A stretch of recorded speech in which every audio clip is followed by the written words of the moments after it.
ഈശോ മിശിഹായിൽ ഏറ്റവും സ്നേഹം നിറഞ്ഞവരെ, എല്ലാവർക്കും നല്ലൊരു ഈസ്റ്റർ ദിന ആശംസകൾ ആദ്യം തന്നെ നേരുകയാണ്. പ്രിയപ്പെട്ട ദൈവമക്കളെ, ഇന്ന് വളരെയധികം വേണ്ടപ്പെട്ട, നമുക്കൊക്കെ വളരെയധികം സന്തോഷം തരുന്ന ഒരു ദിവസം കൂടിയാണ്. എല്ലാവരും സുഖമായിട്ടിരിക്കണമെന്ന് വിശ്വസിക്കുന്നു. ഒരിക്കൽ കൂടി എല്ലാവർക്കും നല്ലൊരു ഈസ്റ്റർ ദിന ആശംസകൾ നേരുകയാണ്. ഇന്ന് കർത്താവിൻ്റെ വചനം നമ്മളോട് സംസാരിക്കാൻ ആഗ്രഹിക്കുന്നത്, ചെറിയൊരു സന്ദേശം തരാനായിട്ട് ദൈവം ആഗ്രഹിക്കുകയാണ്. യോഹന്നാൻ്റെ സുവിശേഷത്തിൽ 20-ാമത്തെ അധ്യായത്തിൽ 11 മുതലുള്ള തിരുവചനങ്ങളാണ് ഈശോ ഇന്ന് പറയാനായിട്ട് ആഗ്രഹിച്ചത്. ഞാൻ ഈ കർത്താവിനോട് ചോദിക്കുകയായിരുന്നു, ഈശോയെ ഞാൻ എന്താ ഇന്ന് കൊടുക്കുക? ഒന്നും മനസ്സിലേക്ക് വരുന്നുണ്ടായിരുന്നില്ല. ആ സമയത്ത് ഈശോൻ്റെ മനസ്സിലേക്ക് തന്ന ഒരു പാഠഭാഗമാണ് നമ്മളൊക്കെ വായിച്ചു പോയിട്ടുള്ളതും എന്നാൽ വളരെയധികം മനോഹരമായിട്ടുള്ളൊരു ഭാഗമാണ്. പക്ഷേ ഇത് നമ്മൾ പലപ്പോഴും ഇതിന് ഗൗരവമായിട്ട് എടുക്കാത്തൊരു ഭാഗമാണ്. 20-ാമത്തെ അധ്യായം യോഹന്നാൻ്റെ സുവിശേഷത്തിൽ 11 മുതലുള്ള തിരുവചനങ്ങളാണ് വായിക്കണം. മനസ്സിലാക്കി തന്നെ വായിക്കാനായിട്ട് ശ്രദ്ധിക്കുക. യേശു മഗ്ദലേന മറിയത്തിന് പ്രത്യക്ഷപ്പെടുന്ന ഒരു ഭാഗമാണിത്. കേട്ടിട്ടുണ്ടാവില്ലേ? നമ്മളൊക്കെ വായിച്ചിട്ടുണ്ട്, പഠിച്ചിട്ടുണ്ട്. പക്ഷേ ഇത് നമ്മൾ സീരിയസ് ആയിട്ട് എടുക്കാത്തൊരു ഭാഗമാണ്. മറിയം കല്ലറയ്ക്ക് വെളിയിൽ കരഞ്ഞുകൊണ്ട് നിന്നു. അവൾ കരഞ്ഞുകൊണ്ടിരിക്കുമ്പോൾ കുനിഞ്ഞ് കല്ലറയിലേക്ക് നോക്കി.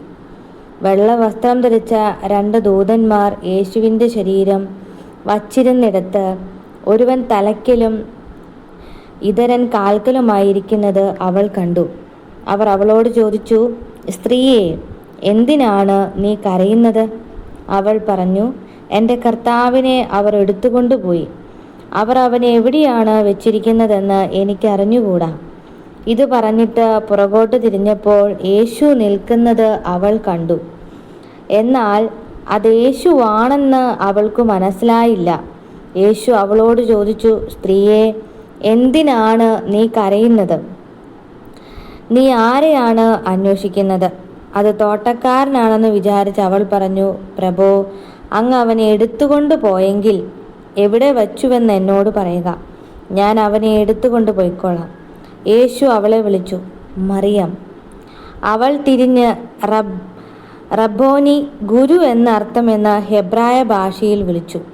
യേശു പറഞ്ഞു, നീ എന്നെ തടഞ്ഞു നിർത്താതെ ഇരിക്കുക. എന്തെന്നാൽ ഞാൻ പിതാവിൻ്റെ അടുത്തേക്ക് ഇതുവരെയും കയറിയിട്ടില്ല. നീ എൻ്റെ സഹോദരന്മാരുടെ അടുത്ത് എന്ന് അവരോട്, ഞാൻ എൻ്റെ പിതാവിൻ്റെയും നിങ്ങളുടെ പിതാവിൻ്റെയും എൻ്റെ ദൈവത്തിൻ്റെയും നിങ്ങളുടെ ദൈവത്തിൻ്റെയും അടുത്തേക്ക് ആരോഹണം ചെയ്യുന്നുവെന്ന് പറയുക. മഗ്ദലേന മറിയം ചെന്ന് ഞാൻ കർത്താവിനെ കണ്ടുവെന്നും അവൻ ഇക്കാര്യങ്ങൾ തന്നോട് പറഞ്ഞുവെന്നും ശിഷ്യന്മാരെ അറിയിച്ചു. Hallelujah, hallelujah. പ്രിയപ്പെട്ട ദൈവമക്കളെ, നമ്മുടെ ഇന്നത്തെ ദൈവിക സന്ദേശം ഈശോ തരാൻ ആഗ്രഹിക്കുന്നത് മേരി മഗ്ദലനയിലൂടെയാണ്. മേരി മഗ്ദലനയെ നമുക്ക് അറിയാം, പ്രത്യേകമായിട്ട് ഞാൻ എടുത്തു പറയാനായിട്ട് ആഗ്രഹിക്കുന്നില്ല. എന്നാൽ ഇന്ന് കർത്താവ് നമ്മളോട് പറയാൻ ആഗ്രഹിക്കുകയാണ്, അവൾ യേശുവിനെ അന്വേഷിക്കുകയായിരുന്നു. കർത്താവിനെ ആരോ എടുത്തുകൊണ്ട് പോയി തിരിച്ചു തരാനാണ് അവൾ ആവശ്യപ്പെടുന്നത്. എന്നാൽ യേശു അവളുടെ മുന്നിൽ പ്രത്യക്ഷപ്പെടുകയും അവളോട് സംസാരിക്കുകയും ചെയ്യുമ്പോഴാണ്, ആദ്യം അവൾക്കത് വെളിപ്പെട്ട് കിട്ടിയില്ലെങ്കിൽ കൂടിയും അവളെ പേര് വിളിച്ചപ്പോഴാണ് അവൾക്ക് അത് ബോധ്യപ്പെട്ടത്. ഇതിലൂടെ കർത്താവ് നമുക്ക് തരാൻ ആഗ്രഹിക്കുന്ന 3 കാര്യങ്ങളാണുള്ളത്. മഗ്ദലേന മറിയം കർത്താവിനെ അന്വേഷിക്കുകയാണ്. അവൾ കർത്താവിനെ അന്വേഷിക്കുമ്പോൾ നമുക്കറിയാം, അവളുടെ സ്നേഹം, ആശങ്ക നമുക്കവിടെ കാണാനായിട്ട് സാധിക്കുന്നുണ്ട്. ഇവിടെ ഈശോ നമ്മളോട് പറയുകയാണ്, എത്ര വലിയ ദുഃഖത്തിനാണെങ്കിലും ഞാൻ നിങ്ങളോട് കൂടെ ഉണ്ടാകും എന്നുള്ളത്. ഹല്ലേലൂയ. ഈശോ നമുക്ക് തരാൻ ആഗ്രഹിക്കുന്ന 1-ാമത്തെ സന്ദേശം ഇതാണ്, എത്ര വലിയ ദുഃഖത്തിലാണെങ്കിലും ഞാൻ നിങ്ങളുടെ കൂടെയുണ്ട്. നിങ്ങൾ കാണാത്ത അല്ലെങ്കിൽ നിങ്ങളുടെ കണ്ണുകൊണ്ട് ദർശിക്കാനാവാത്തതുപോലെ ഞാൻ നിങ്ങളുടെ അരികിൽ തന്നെ ഉണ്ടാകും എന്നുള്ളതാണ്. എന്നാൽ നമുക്കിവിടെ വെളിപ്പെട്ട് കിട്ടുന്നത്, ഇവൾ കരയുമ്പോൾ, ദുഃഖത്തോടെ ഇവൾ സ്നേഹത്തോടു കൂടി ഈശോയെ അന്വേഷിക്കുമ്പോൾ ഈശോ ഇവൾക്ക് പ്രത്യക്ഷപ്പെടുകയാണ് ചെയ്യുന്നത്. ഇതുപോലെ തന്നെ പ്രിയപ്പെട്ട ദൈവമക്കളെ, നമ്മുടെ മുമ്പിലും കർത്താവ് പ്രത്യക്ഷപ്പെടാറുണ്ട്. പക്ഷെ അവൾ കാണുന്നില്ല, മറിയം കാണുന്നില്ല. എന്നാൽ ഇവിടെ കർത്താവിനെ അവൾ തിരിച്ചറിയുന്നത് എങ്ങനെയാണ്? കർത്താവാണെന്ന് പേര് വിളിക്കുമ്പോഴാണ്, അല്ലേ? പേര് വിളിച്ചപ്പോൾ അവൾക്ക് മനസ്സിലായി ഇത് കർത്താവാണെന്ന്. അപ്പം നമ്മളെയും ഈശോ അടുത്ത് നിന്ന് വിളിക്കുന്നുണ്ട്. എൻ്റെ പ്രിയപ്പെട്ട ദൈവമക്കളെ, നമ്മുടെ ദുഃഖത്തിലും വേദനകളിലും നമ്മൾ ഏതൊരു സാഹചര്യത്തിലൂടെ കടന്നു പോകുമ്പോഴും നമ്മുടെ ദൈവം നമ്മുടെ മുന്നിൽ വെളിപ്പെടുകയും നമ്മളെ വിളിക്കുകയും ആശ്വസിപ്പിക്കുകയും ചെയ്യുന്നുണ്ട്. എന്നാൽ ചില സമയങ്ങളിൽ നമ്മളത് തിരിച്ചറിയാതെ പോകുന്നു എന്നുള്ളതാണ് നമുക്ക് പറ്റുന്ന തെറ്റ്. പലപ്പോഴും നമ്മൾ ദുഃഖത്തിലായിരിക്കുമ്പോൾ, വളരെയധികം വ്യാകുലതയിലായിരിക്കുമ്പോൾ കർത്താവിൻ്റെ വിളി അവൻ്റെ സാന്നിധ്യത്തെ നമ്മൾ തിരിച്ചറിയാതെ പോകുന്നുണ്ട്. പ്രിയപ്പെട്ട ദൈവമക്കളെ, ഇവിടെ കർത്താവ് നമുക്ക് തരാൻ ആഗ്രഹിക്കുന്ന രണ്ടാമത്തെ സന്ദേശം ഇതാകുന്നു. ചില സമയങ്ങളിൽ നമുക്കവനെ തിരിച്ചറിയാനായിട്ട് സാധിക്കുകയില്ല.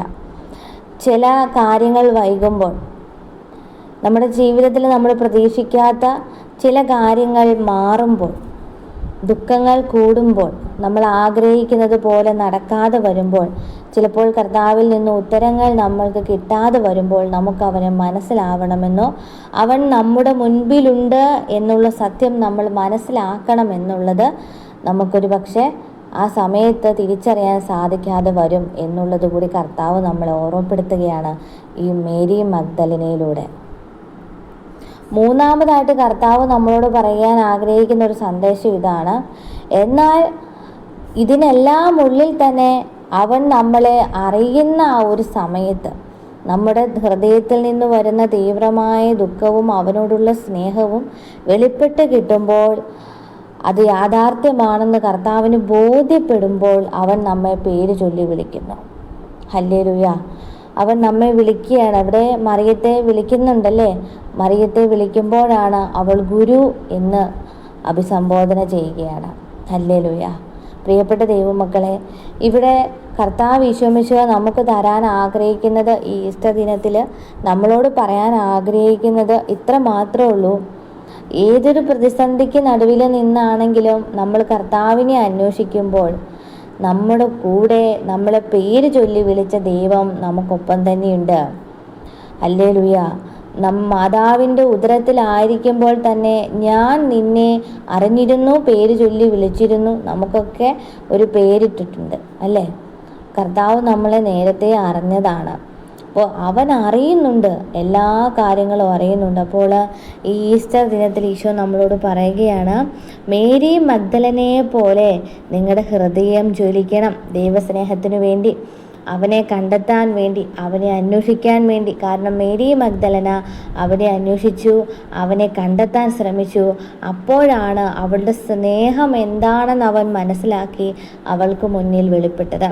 ഹല്ലേലൂയ! ഈ ഒരു ഈസ്റ്റർ ദിനത്തിൽ നമുക്ക് ചിന്തിക്കാം, നമ്മുടെയൊക്കെ ഹൃദയത്തിൽ ഈശോ ഉണ്ടോ? നമ്മൾ ഈശോയെ അന്വേഷിക്കാറുണ്ടോ? ദുഃഖങ്ങൾ വരുമ്പോൾ, പ്രതിസന്ധികൾ വരുമ്പോൾ, തടസ്സങ്ങൾ വരുമ്പോൾ, കലഹങ്ങൾ കൂടുമ്പോൾ, സാമ്പത്തികമായ കടബാധകളിലൂടെ നമ്മൾ കടന്നു പോകുമ്പോൾ, രോഗങ്ങൾ പെരുകുമ്പോൾ, തിന്മ വർദ്ധിക്കുമ്പോൾ, ഈ ലോകത്തിൻ്റെ വലിയ ഭാരത്തിന് നടുവിൽ നമ്മൾ നിൽക്കുമ്പോൾ നമ്മൾ കർത്താവിനെ തള്ളിക്കളഞ്ഞവരാണോ അതോ നമ്മൾ കർത്താവിനെ അന്വേഷിക്കുന്നവരാണോ എന്നുള്ളത് ഒന്ന് നമ്മൾ ചിന്തിക്കുന്നത് നല്ലതായിരിക്കും.